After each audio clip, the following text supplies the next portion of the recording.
ก็จะเข้ามาทางหอเก็บอัฐิอันนั้นเป็นหอเก็บอัฐิไม่เนี่ยเพิ่นมาแกะเอาเลยแกะสลักสวยงามพี่น้องจริงแล้วมันจะมีประวัติในรูปแต่ละรูปพี่น้องเป็นพราหมณ์มานะเท่าสรีนางกันหาประมาณนี้แหละนี่ถ้าปีใหม่ลาวมือสงกรานต์ก็จะมีผู้คนมาหดทรงพระหดน้ำหอมให้เพิ่นอยู่ดีสบายดีพบกันเส้นเก่าเส้นเคยพี่น้องกับทีมงานช่อง YouTube สวัสดิ์บรรณาวันนี้จะนำพาท่านผู้ชมไปรับชมสถานที่หนึ่งที่ว่าไปแหละทางด้านวัฒนธรรมนี่แหละจะพาท่านผู้ชมไปรับชมวัดพลเค็งพี่น้องที่อยู่บ้านพลเค็งเมืองไซสถานนครหลวงเหมือนกันตอนนี้ข้าพเจ้าอยู่ในแคมป์ทางถนนไกรสอนพระวิหารอยู่ทางเบื้องหน้าวัดเนี่ยคือท่านผู้ชมเห็นท่านก็มาทางตลาดเช้าหรือว่ามาทางประตูไสนี่ก็เป็นถนนไกรสอนพระวิหารส่วนไปเบื้องหน้าก็จะลงสายใต้พี่น้องจนฮอดพอแหละบ้านพลพะเนาจอมมณีผักขาวดงโดกฮอดพลดอนหนุนลงสายใต้ตอนนี้ข้าพเจ้ามาอยู่ทางหน้าทางเข้าวัดพลเค็งนี่คือท่านผู้ชมเห็นปิดประตูโขงอยู่ในนี้อยู่แคมป์ทางนี่เลยพี่น้องที่ขึ้นกับเมืองไซสถานนครหลวงเหมือนกันก็จะไปติดตามพระสงฆ์ก็ขอฝากกดไลค์กดติดตามกดกระดิ่งแจ้งเตือนในช่องสวรรค์บรรณาเด้อท่านผู้ชมเพื่อจะได้หาวิดีโอใหม่ๆมาให้ท่านผู้ชมได้รับชมในตอนต่อไปพี่น้องนี่ตอนนี้ข้าพเจ้าก็ได้เข้ามาในวัดละเข้ามาวัดโอ้วัดนี้ก็ถือว่าเป็นครั้งแรกพี่น้องขี่รถไกลไปไกลมาก็บ่ได้เคยเข้ามาจักเทื่อทางไหนเป็นเดินกว้างเลยพี่น้องรถจอดอยู่นี่ก็ถือว่าเป็นเดินวัดเพิ่นก็ได้มีการกำลังเทปูนอยู่ทางเบื้องหน้าปีเดินวัดวันนี้จะเข้าไปทางเบื้องนี้ก่อนแกที่ว่าเป็นสถานที่ท่องเที่ยวหรือว่าเป็นบ่อนวัดเป็นบ่อนเคารพบูชาสักการะบูชาของชาวพุทธศาสนาก็จะเข้ามาทางหอเก็บอัฐิอันนั้นเป็นหอเก็บอัฐิเนาะคือว่าเป็นของส่วนบุคคลพี่น้องที่ว่านี่ก็จะเป็นพระเจ้าองค์นี้มันสร้างขึ้นพอแหละเป็นพระที่ยืนแล้วชูมือขึ้นแบบสันพี่น้องไปเบิ่งใกล้ๆเบิ่งว่าเพิ่นสร้างแน่แต่ปีใดพี่น้องไปเบิ่งใกล้ๆโอ้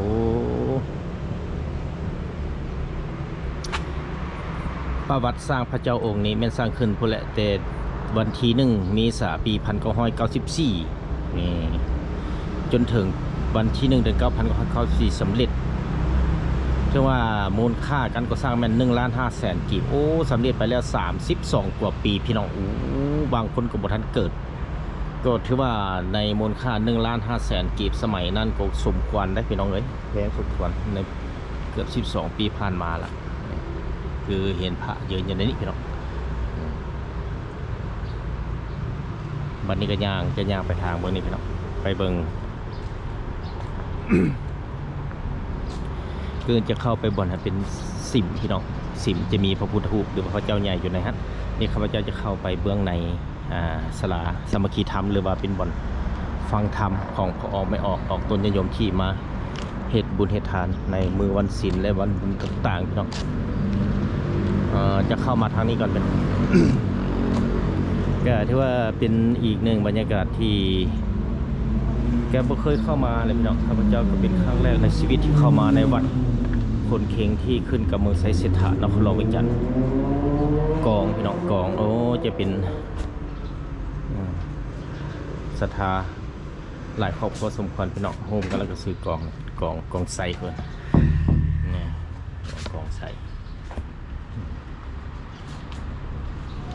ที่จริงแล้วอยู่ในสิมท่านเพิ่นก็ไปเบิ่งออมหอบเบิ่งนี่ก่อนพี่น้องเพิ่นบ่ได้เปิดประตูดอกพี่น้องมามือปกติหรือว่าเป็นเอามาตอนหัวแรงเนี่ยถ้าว่ามาตอนเป็นมือ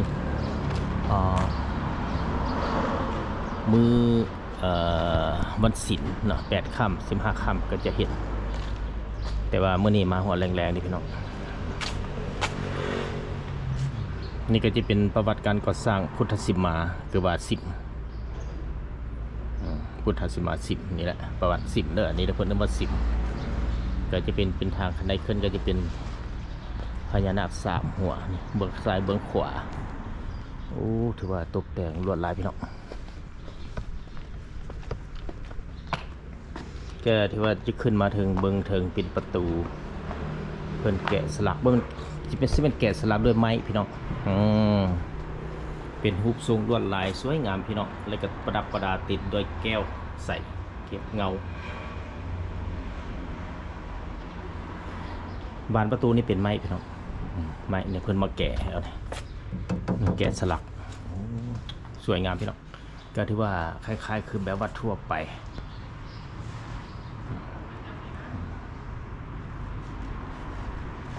มาเบิ่งแล้ววัดพลเคงนี่ก็ถือว่าเดินพี่น้องมาสังเกตเบิ่งเดินวัดเพิ่นก็มีการเทปรับปรุงปรับแปลงเติมคือท่านผู้ชมเห็นอยู่ในปัจจุบันนี้เห็นบ่ถือว่าสีมังอยู่ในเดินยังบ่ทันแห้งอยู่พุ่นก็จะเป็นกุฏิ2ชั้นซึ่งเป็นบนนอนของครูบาพระสงฆ์สมณีเบื้องนั้นก็เช่นกันจะเป็นกุฏิ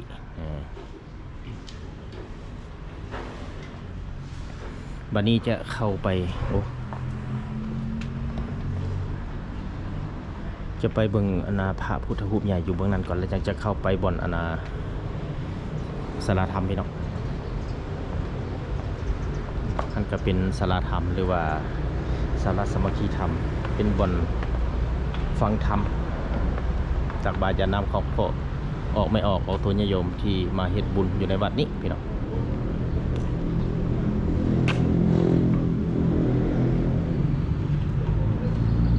จะเข้าไปเบื้องในก่อนกันพี่น้องเข้าไปทางเบื้องศาลาธรรมหรือว่าศาลาสามัคคีธรรมนั่นเองพี่น้องต้องขอบใจ FC ทุกคนที่สนับสนุนช่องสวรรค์บรรณาด้วยดีเสมอมาเด้อท่านผู้ชมเพื่อจะได้รับวิดีโอใหม่ๆมาให้ท่านผู้ชมได้รับชมในตอนต่อไปพี่น้อง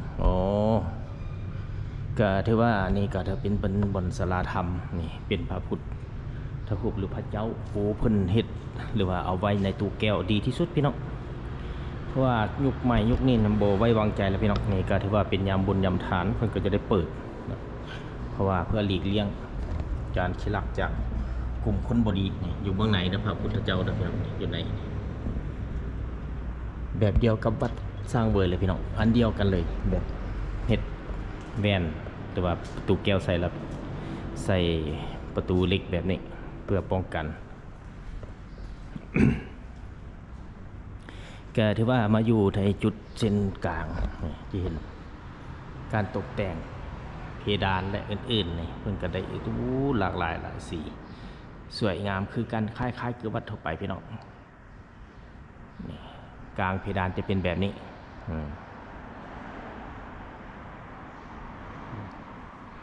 ยาวเป็นมุม360มาให้ท่านผู้ชมได้รับชมก็จะที่จริงแล้วมันจะมีประวัติในรูปแต่ละรูปพี่น้องเป็นพราหมณ์มานะเท้าสรีนางกันหาประมาณนี้แหละนิทานเพิ่นนะต้องมีผู้เล่าให้ฟังม่วนได้พี่น้องก่อนจะฮอดจบเริ่มต้นจนฮอดสุดท้ายนะนี่เห็นบ่เป็นบางจุดบางตอนนะเป็นพราหมณ์จูงนี่สนุมไปนำนี่พี่น้อง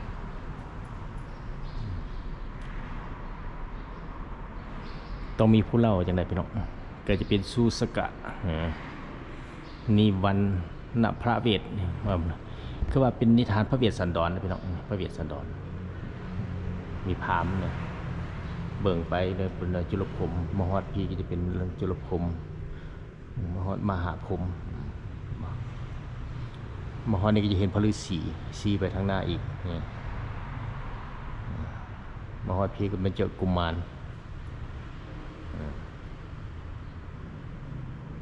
ก็ถือว่ามีประวัติพี่น้องจะเล่าเป็นแบบนิทานนะมัทธีมหาจุนีก็มัทธีนี่สกบันมหานี่สกบันก็บ่เป็นอย่างพี่น้องถือว่าตอนพวกข้ายังเป็นเด็กน้อยก็จะมีผู้เฒ่านะพี่น้องเพิ่นเล่านิทานให้ฟังพระเวสสันดรนี่แหละในมหาราชเบิ่งไปตามแต่ละรูปเด้อพี่น้องเด้อเอาไปแบบไวๆว่าเรื่องนิทานข้าพเจ้าก็บ่ได้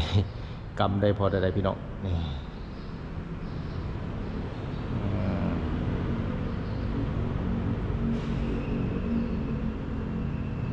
ภายใน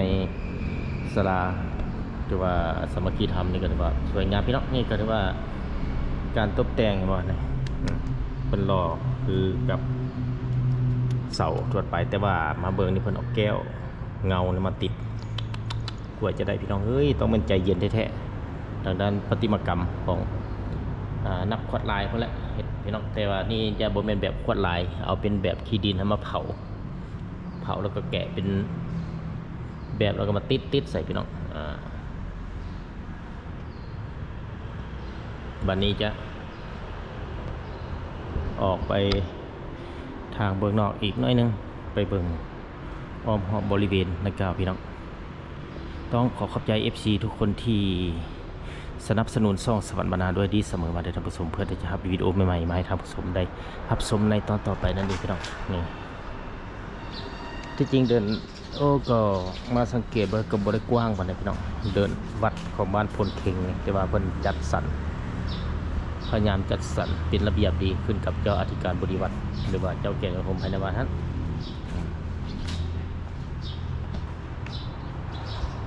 นี่ก็จะเป็นพระพญานาคเห็ดกำแพงขึ้นนี่ก็จะเป็นศรัทธาส่วนบุคคล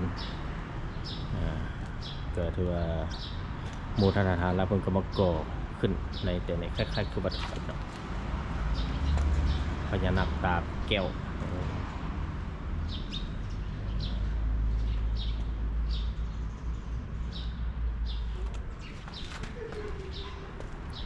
ตัวสิ่งเหมือน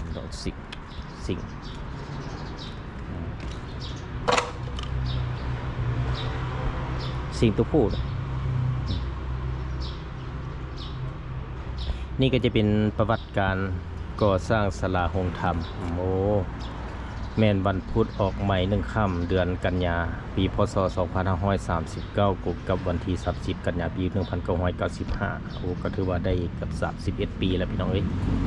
เป็นมือเริ่มแต่มาเบิ่งมือสำเร็จการก่อสร้างมัน1998ก็ถือว่าอยู่ซาเอา4 ปีเฮ้ยแม่นละ4 ปี28 ปีพี่น้องเอ้ย28 ปีมือสำเร็จ1998ลูก2มาโซก็คือ28 ปีพี่น้องคือว่าศาลาโฮงธรรมหรือว่าศาลาแห่งนี้ก็สำเร็จไปแล้ว28 ปีบางคนก็บ่ทันเกิดคือฮู้หั่นแหละพี่น้อง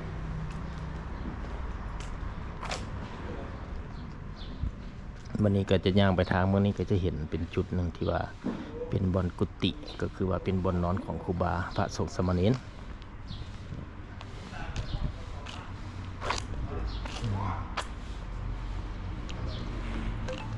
ต้องขอบใจ FC ทุกคนที่สนับสนุนช่องสวรรค์บรรณาด้วยดีเสมอมาได้ท่านผู้ชมเพื่อจะได้รับวิดีโอใหม่ๆมาให้ท่านผู้ชมได้รับชมในตอนต่อไปพี่น้อง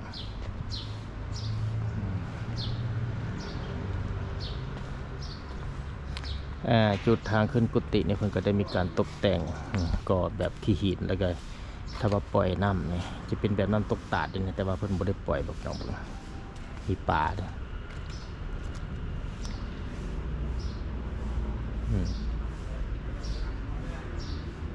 ก็จะมีพญานาค7 หัวเพิ่นแต่จริงแล้วเพิ่นถ้าว่าปล่อยเป็นแบบน้ำตกตาดนี่สวยงามแต่ว่าเพิ่นบ่ได้ปล่อยนี่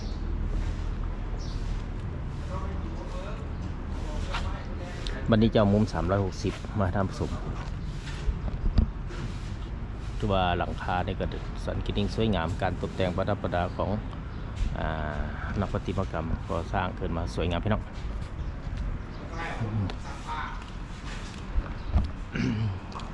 วันนี้จะเป็นมุม360มาทำผสมได้ผสมเลยพี่น้องเด้อเห็นป่ะสังเกตอยู่พลเค็งเป็นหอเป็นเสาสัญญาณโทรภาพอยู่คอยพลเค็งพี่น้องเมืองไซเสียถานครหลวงวิจันทร์นั่นก็จะเป็น10มาฮอนท่านก็จะเป็นศาลาโฮงธรรมโฮงมาฮอจุดนี้ก็จะเป็นกุฏิวัดเป็นบนนอนของพระสงฆ์สมณเณรอยู่ในจุดนี้จะเป็น2 สั้นพี่น้องคมหอบ360 องศา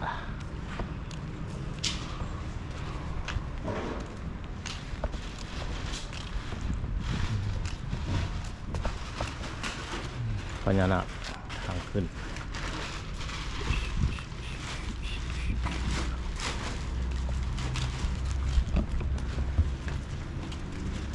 ลงยางพี่น้องลงยางตัวบักใหญ่เลย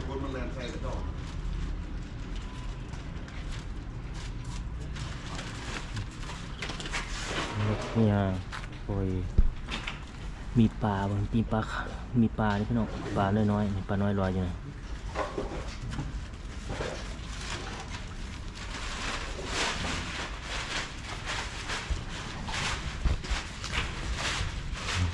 กัดบ่ ไรมันรู้ กัดว่ะเรียนอักปากกระหม่อมาอยู่จับไว้เนี่ยมาสิเรียนมัน บ่เป็นหยัง ฮะ บ่เป็นหยัง วะดิพานนี่ยังอันนี้ กูผสมโกลเด้น โอ้ยิงแค่แก๊กแซกมาเลย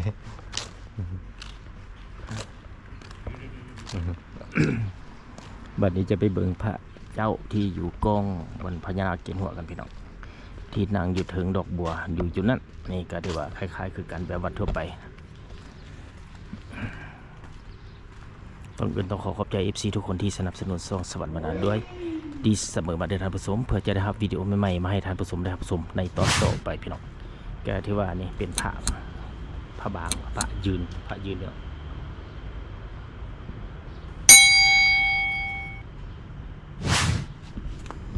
นางอยู่ถึงดอกบัวพญานาคกอดเกี่ยวอยู่จุดนี้ให้บาสาธุผู้ขาก็ได้มาเห็นที่จริงก็เป็นยามมือปีใหม่ลาวมือสงกรานต์ก็จะมีผู้คนมาหดส่งพระหดน้ำหอมให้เพิ่นอยู่ในใต้พญานาคเจ็ดหัวนี่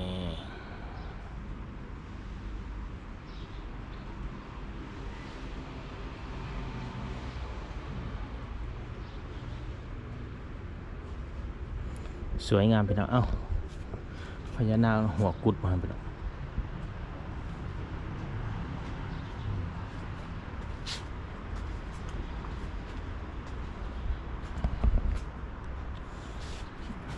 แกถือว่าบ่ได้กว้างปานใดพี่น้องแกถือว่าการตกแต่งประดับประดาของเพิ่นสะอาดงามตาดีแล้วก็อยู่ในช่วงกำลังก่อสร้างเทพื้นหากฐานเดินวัดนั่นเองพี่น้อง